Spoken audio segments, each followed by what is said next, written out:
కష్టాలు అన్నటివి ఎల్లకాలం ఉండవు. ఎవరికి ఏ కష్టం వచ్చినా కూడా నా కథ గుర్తు తెచ్చుకోండి. కేవలం రాజకీయంగా ఎదుగుతున్నాను అని ఒకే ఒక కారణంతో 16 నెలలు జైల్లో పెట్టారు. కానీ ఏమైంది? బయటికి రాలా, ముఖ్యమంత్రి కాలా.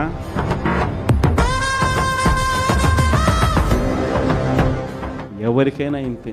మహా చేస్తే వీళ్ళు ఏం చేయగలుగుతారు? దొంగ కేసులు పెడతారు, బెదిరిస్తారు, ఏం చేస్తారు? రెట్టించిన ఉత్సాహంతో మళ్ళా పనిచేస్తాం.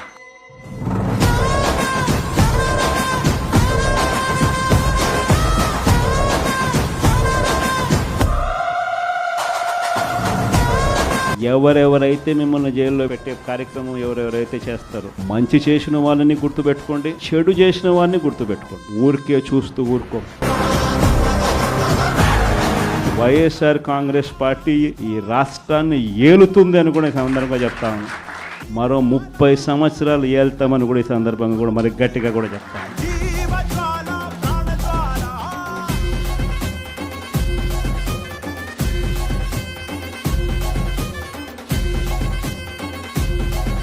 కాబట్టి ఎవ్వరూ కూడా వైఎస్ఆర్ కాంగ్రెస్ పార్టీకి సంబంధించిన ఏ కార్యకర్త వెంటికి కూడా పీకలేడు అని చెప్పి కూడా ఈ సందర్భంగా ఇది ప్రతి ఒక్కరూ గుర్తుపెట్టుకోండి. ఒక్కటే గుర్తుపెట్టుకోండి, ఈసారి జగనన్న 2.0 కొంచెం వేరుగా కూడా ఉంటుంది.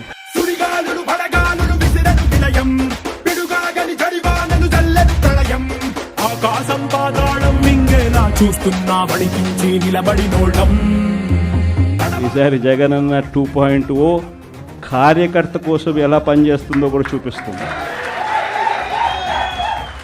ఇది మాత్రం నేను ఖచ్చితంగా చెప్తా ఉన్నా.